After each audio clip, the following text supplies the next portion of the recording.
The morning sky over the capital turned black without warning. No clouds, no storm, just darkness falling like a curtain over the entire city in the year 2147. What blocked out the sun wasn't natural. Massive ships, each one larger than the tallest skyscraper ever built, materialized from nowhere. They hung in the air, silent and still, like predators watching their prey. At Marine Base Camp Davidson, Staff Sergeant Marcus Stone was finishing his breakfast when every screen in the mess hall switched to the same image. Black ships hovering over every major city on the planet. New York, London, Moscow, Tokyo, Beijing. Everywhere, the ships looked like they were carved from obsidian, smooth and curved like massive blades. They made no sound. They just waited. Marcus was 34 years old, a career Marine with a face marked by years of combat and eyes that had seen too much to show fear easily. He grew up in a small mining town in West Virginia, where his father worked underground and his mother ran the local diner. He learned to handle a rifle before he got his driver's license. Enlisted at 18 and never looked back. Corporal Jake Morrison, a young Marine from Oregon sitting across from him, stared at the screen with wide eyes. "Sarge, what the hell are we looking at?" Marcus set down his coffee cup slowly. "Trouble. The kind we've never trained for."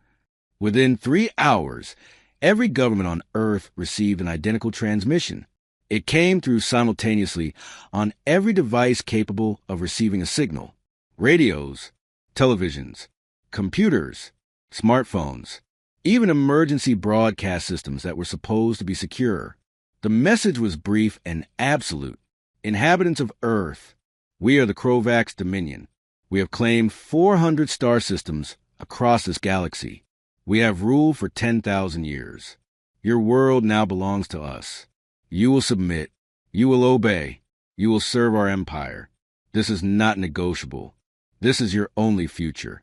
Panic swept across the globe like wildfire. People flooded into the streets. Markets crashed. Governments called emergency sessions. Military forces went to maximum alert. But everyone understood the reality. Earth had no way to fight technology that could cross a galaxy. Their most advanced weapons were primitive toys compared to whatever these beings possessed. Marcus watched the chaos unfold with the same calm expression he wore in combat. His fellow Marines looked to him for guidance, for reassurance, for something to hold on to. He gave them what he could. "We do what Marines do," he told them. "We stay ready. We stay sharp. And when the time comes, we fight." 2 weeks passed in tense silence. The alien ships didn't attack. They simply hovered there, letting humanity understand just how helpless they really were, letting the fear build and spread. Then on the 15th day, the Krovax High Commander came down to Earth. His name was Vorthak. He stood nearly 8 feet tall with deep purple skin and eyes that glowed like molten gold. His body was covered in ceremonial armor that seemed to absorb light itself. He moved with the absolute confidence of a being who had never known defeat, never known doubt, never known anything except complete dominance. Vorthak arrived at United Nations headquarters in New York City with 50 elite soldiers. Each one carried weapons that hummed with deadly energy. World leaders had gathered there to meet him, to negotiate, to beg if they had to. Presidents and prime ministers stood in lines, their faces pale, their hands shaking. Marcus wasn't supposed to be there. He was stationed 3,000 miles away in California. But when he heard that humanity was about to surrender without firing a single shot, something inside him refused to accept it. He gathered for Marines he trusted with his life and drove through the night to reach New York.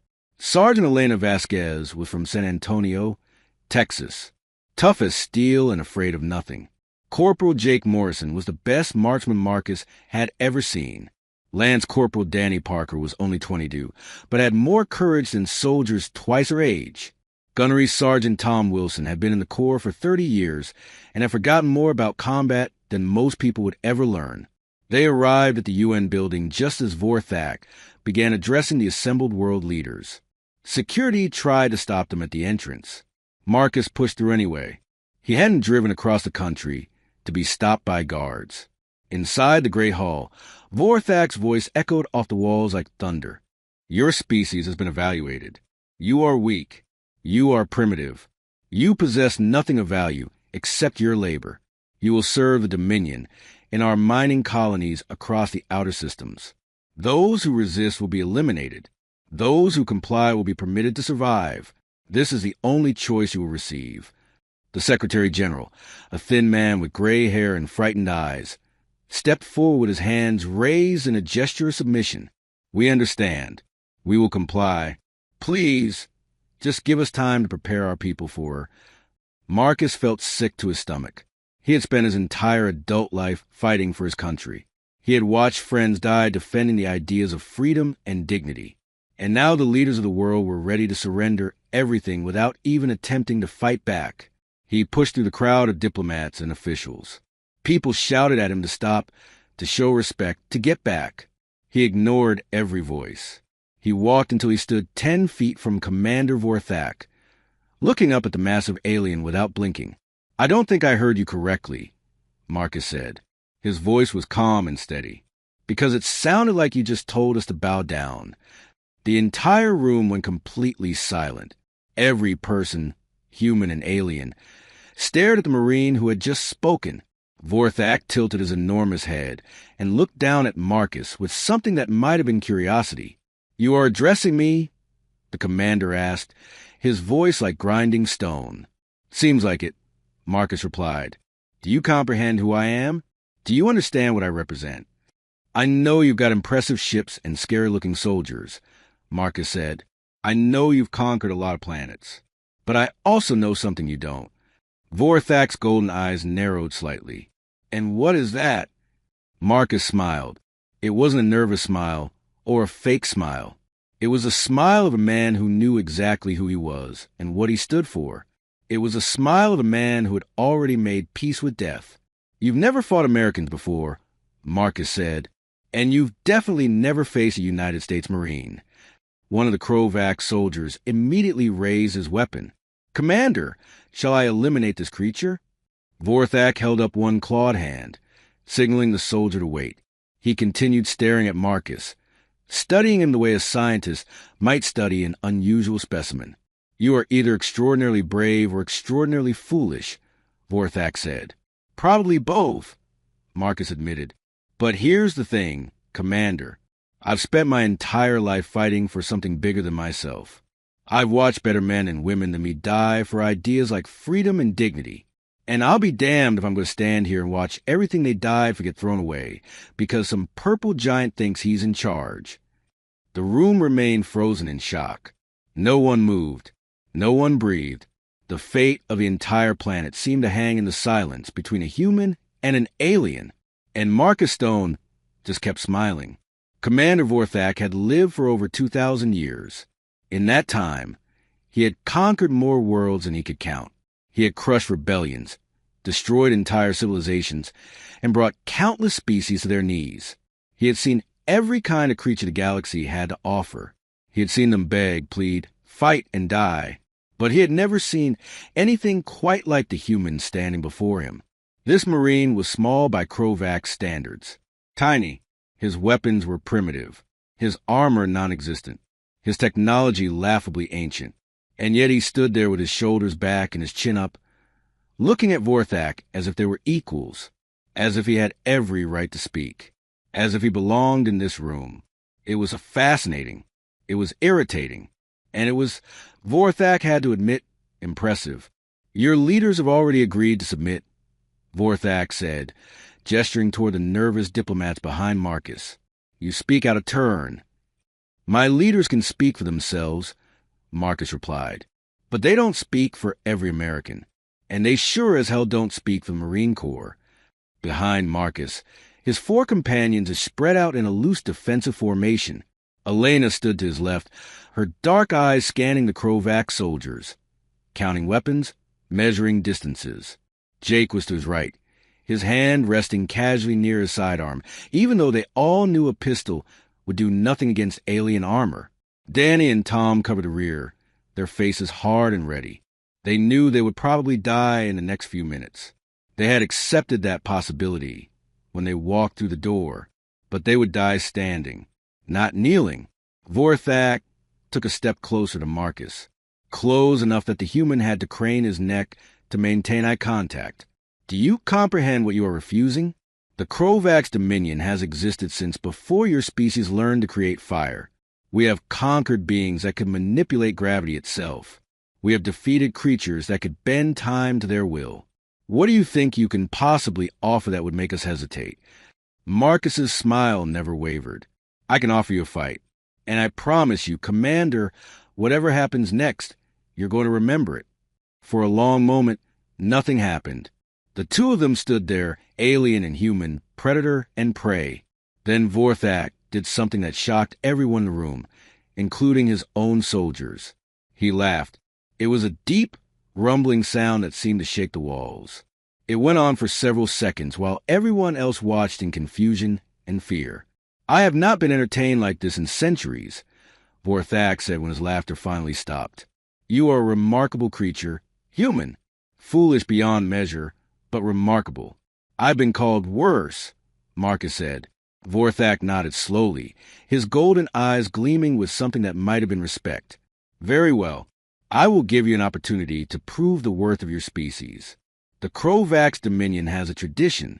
When a conquered world produces a warrior of exceptional courage, we offer them a trial, a test of combat. If you win, your planet earns the right to negotiate terms.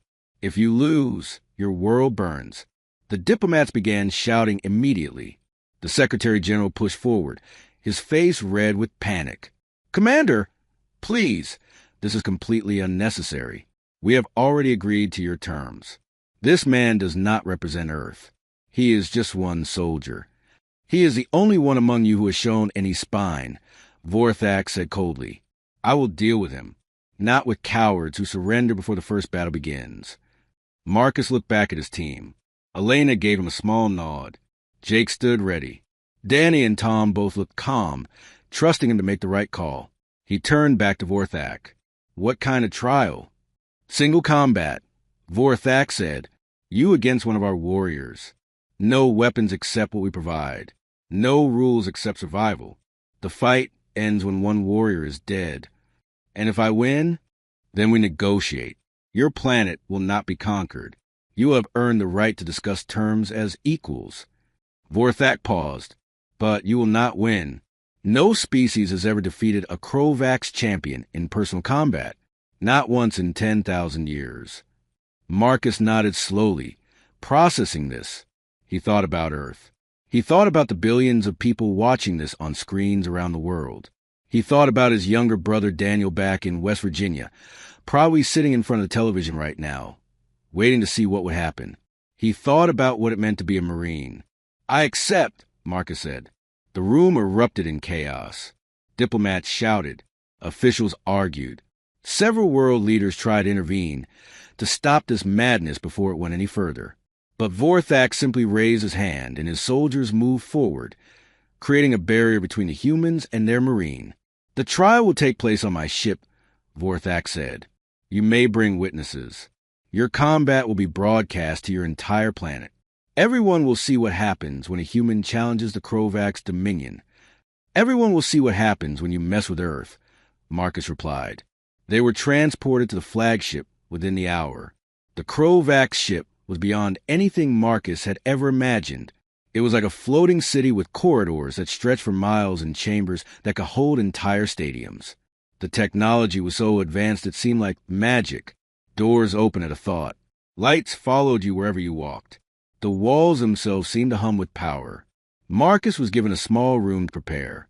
His team was allowed to stay with him, though they were watched constantly by Krovax guards.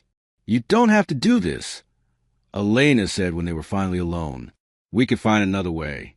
Maybe the other countries have weapons we don't know about. Maybe we could buy time somehow. There's no other way, Marcus said. He sat on a bench against the wall, his eyes closed, his breathing slow and steady. You saw their fleet. You saw their soldiers. If we fight them with armies, they'll wipe us out before lunch. But this is different. This is one-on-one. This is about showing them who we are. And who are we? Danny asked. She was the youngest of them, but there was no fear in her voice. Marcus opened his eyes, and looked at each of them in turn. Elena, who had saved his life twice in combat. Jake, who could hit a target from a mile away. Danny, who volunteered for every dangerous mission she could find. Tom, who had more medals than wall space to hang them. We're the people who don't quit, Marcus said. We're the people who keep fighting even when we know we can't win. We're the stubborn, crazy people who would rather die on our feet than live on our knees. And sometimes, just sometimes, that's enough to change everything. Tom put his hand on Marcus's shoulder. Whatever happens out there, Sergeant, it's been an honor. The honor is mine, Marcus said. Now let's go show these aliens what a Marine can do. The door opened. A Krovax guard stood waiting. It was time. The arena was located at the very heart of the Krovax flagship. It was a massive circular chamber, easily the size of 10 football fields, with walls that rose hundreds of feet into the air. Thousands of Krovax spectators filled the stands, their purple faces eager with anticipation. They had come to watch a human die. They had come to see the foolish creature who dared to challenge their empire get torn apart by their greatest warrior. Marcus walked onto the arena floor and felt the weight of millions of eyes upon him, not just the aliens in the stands, but the entire population of Earth. Vorthak had kept his promise. The fight was being broadcast to every screen on the planet. In homes and bars and public squares, humanity watched together, holding their breath, hoping for a miracle. The floor of the arena was made of some kind of dark metal that seemed to absorb light. Strange symbols were carved into its surface, probably the names of all the champions who had fought and won here over the centuries. Marcus wondered if any human writing would ever be added to those symbols. He doubted it. His opponent waited at the center of the arena. The Krovax champion was named Korvax, and he was the most terrifying thing Marcus had ever seen. He stood nearly 9 feet tall, even bigger than Vorthak. His body was covered in thick purple skin marked with hundreds of ceremonial scars, each one representing a victory in combat. His arms were like tree trunks. His claws could tear through steel. And in his hands, he carried a blade made of crystallized plasma, a weapon that glowed with deadly blue energy. Marcus had been given a standard combat knife. Nothing else. He looked at the knife in his hand, then up at the monster waiting to kill him. The odds were not good. The odds were actually terrible. But Marcus had never been the type to worry about odds. Commander Vorthak's voice echoed through the arena. People of Earth, witness the consequences of defiance. This human has challenged the might of the Krovax dominion. Let this trial determine the fate of his world. If he wins, your planet will be spared. If he falls, your planet burns. There are no other options. There is no surrender. There is only victory or death. Korvax looked down at Marcus with contempt. To him, this was not a battle. This was an execution. He had killed hundreds of warriors from dozens of species. He had never lost. He had never even been seriously injured. This small, soft, fragile human would be dead within seconds. I will make your death quick, Korvax said. His voice was deep and cold. It is more mercy than you deserve for wasting our time. Marcus rolled his shoulders and loosened his grip on the knife. I appreciate the thought, he said, but I've got other plans. A horn sounded. The fight began. Korvax charged. He moved faster than anything that size should have been able to move, crossing the distance between them in a heartbeat. His plasma blade swept through the air in a deadly arc that would have cut Marcus in half. But Marcus was not there. He had started moving the moment the horn sounded, throwing himself aside and rolling across the metal floor. The plasma blade missed him by inches, close enough that he could feel the heat of it on his skin. Korvax spun and attacked again, and again, and again. Each time Marcus dodged. He ducked under swings that would have taken his head off. He jumped over sweeps aimed at his legs. He twisted and turned and rolled, using every inch of the arena to stay alive. The Krovax crowd grew restless. This was not what they had come to see. They wanted blood. They wanted the human to stand and fight like a warrior. Instead, he was running like a coward. But Marcus was not running. He was learning. Every attack Korvax made taught Marcus something. The champion favored his right side. He was slightly slower on the backswing. He left his left flank exposed for half a second after each overhead strike. He was used to opponents who tried to block or counterattack, not opponents who simply refused to be where he expected them to be. 5 minutes passed. Marcus was breathing hard, sweat pouring down his face, but he was still alive. Korvax was getting frustrated. His attacks were becoming wilder, less controlled. He was used to fights that lasted seconds, not minutes. Stand still and die with honor. Korvax roared. Honor doesn't win fights, Marcus replied. Survival does. He kept moving. 10 minutes. 15. The arena had fallen silent now. Even the Korvax had stopped jeering. They were watching something they had never seen before. They were watching a human refuse to die. Korvax made his mistake on the 20th minute. He swung his blade in a wide horizontal arc, putting all his strength into it, trying to finally end this embarrassment. It was his most powerful attack, designed to cut through even the strongest armor. But Marcus did not dodge this time. Instead, he stepped forward, directly into the attack. For one frozen moment, everyone in the arena thought the fight was over. The plasma blade was heading straight from Marcus's chest. There was no way to avoid it. He was dead, but Marcus had been watching. He had been counting. He knew exactly how long the swing took, exactly how high the blade traveled, exactly how much space existed in the split second before it reached full extension. He ducked. The blade passed over his head, so close it singed his hair. And then Marcus was inside Korvax's guard, closer than anyone had ever been to the champion while he was still alive. His combat knife flashed upward. It found the gap between Korvax's armor plates, the tiny vulnerable spot where the chest piece met the shoulder guard. The blade sank deep into the champion's neck. Purple blood sprayed across the arena floor. Korvax staggered backward, his golden eyes wide with shock. He dropped his plasma blade. His clawed hands went to his throat, trying to stop the bleeding, but the wound was too deep. How? He gasped. How is this possible? Marcus stood over his fallen opponent, his knife dripping with alien blood, his chest heaving with exhaustion. You've been fighting scared species for 10,000 years, he said. You forgot what it's like to face someone who isn't afraid to die. Korvax fell to his knees. Then he collapsed face first onto the arena floor and did not move again. The arena was completely silent. Thousands of Korvax stared in disbelief at what they had just witnessed. Their undefeated champion, the greatest warrior of their generation, lay dead at the feet of a small human with a knife. Marcus looked up at the stands, at Commander Vorthak, watching from his private box. Their eyes met across the vast distance. Then Marcus did something that would be remembered for the rest of human history. He smiled. On Earth, billions of people erupted in celebration. They poured into the streets, crying and laughing and hugging strangers. They chanted Marcus's name. They waved flags. They dared to believe, for the first time since the alien ships arrived, that humanity might actually survive. In his private box, Commander Vorthak sat in silence, staring at the human who had just changed everything. He had not felt this way in 3,000 years. For the first time in longer than he could remember, Commander Vorthak felt afraid. The hours after Marcus's victory were chaos. On the Korvax flagship, soldiers ran through corridors shouting commands.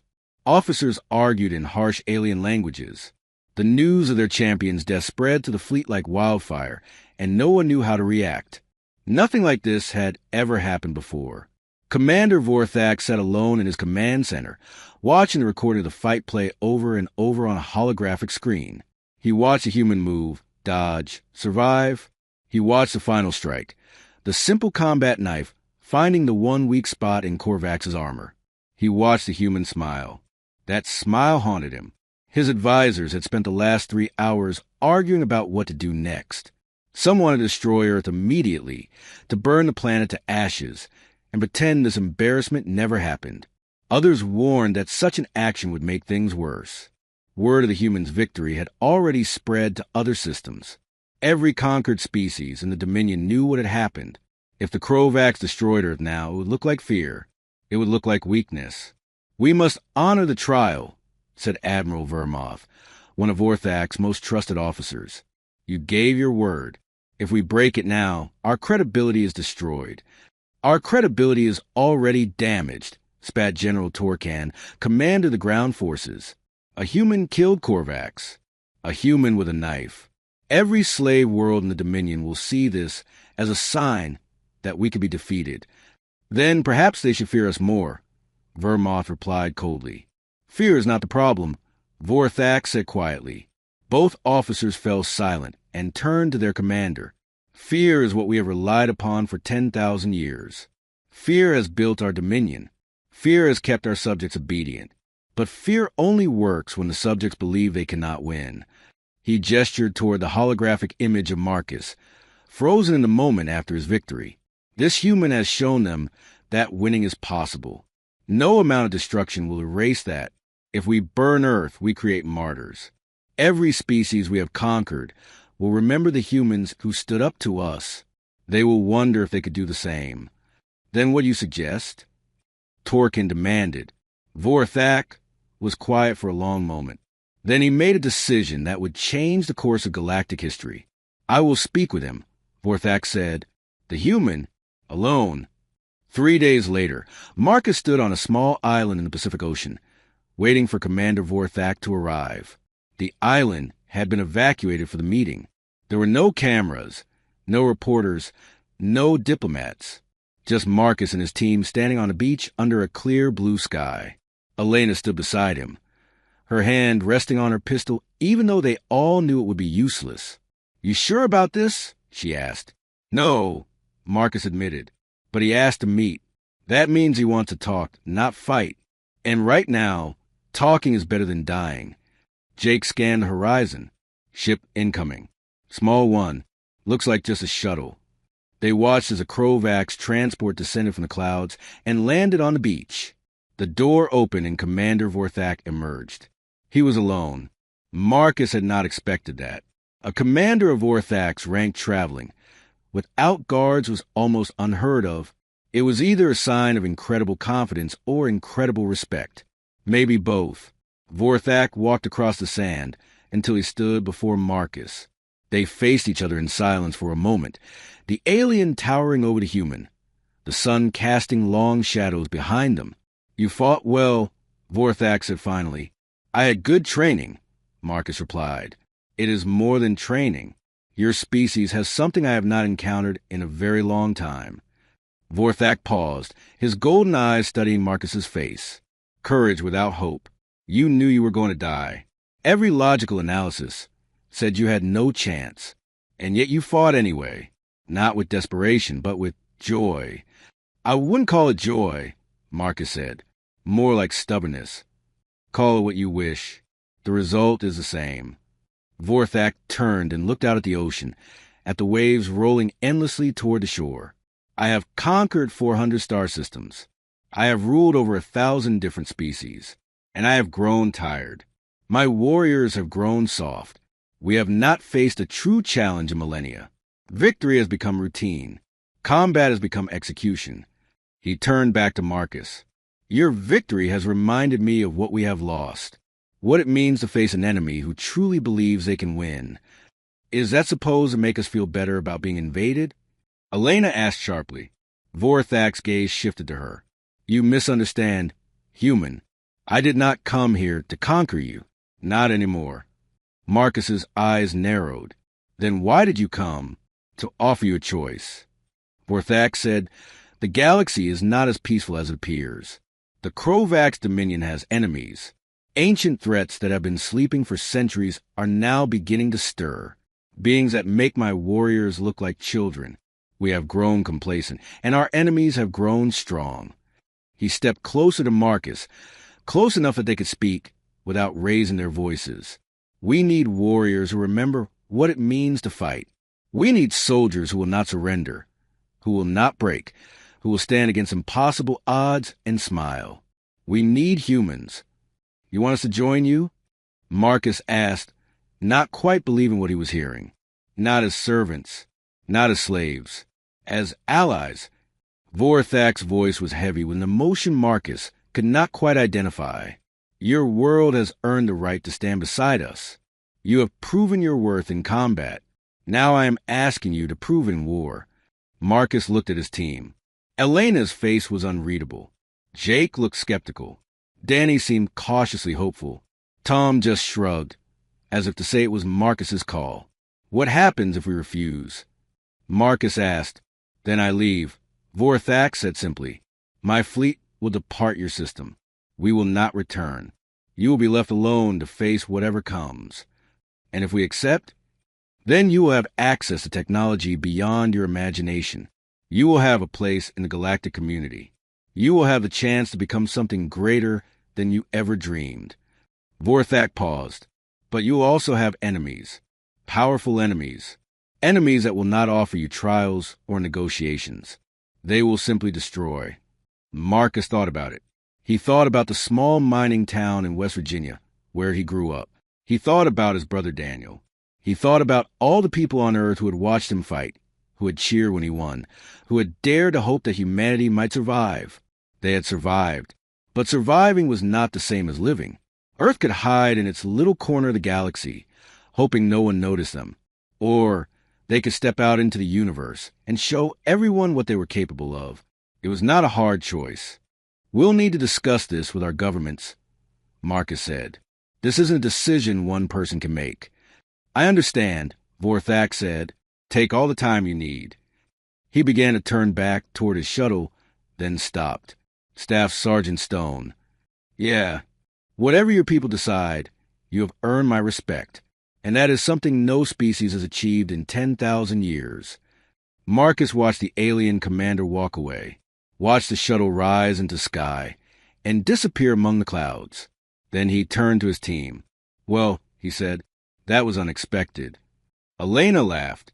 It was the first time she had laughed since the Krovax ships arrived. Come on, Marcus said. We got work to do. The United Nations debated for 3 weeks. Every country had opinions. Every leader had concerns.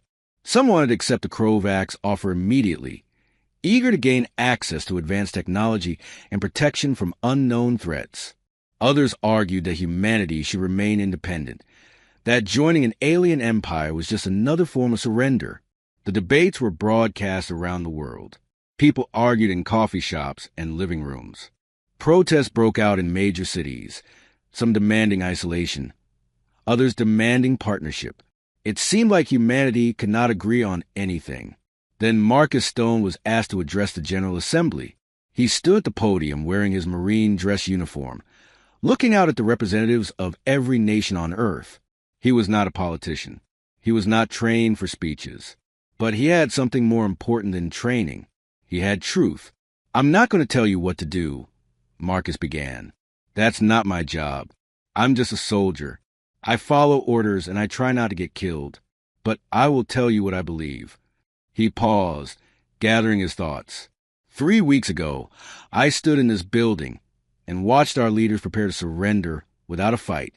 I watched the most powerful people on Earth get ready to hand over everything we built, everything we've achieved, everything we are, just because someone with bigger guns told them to.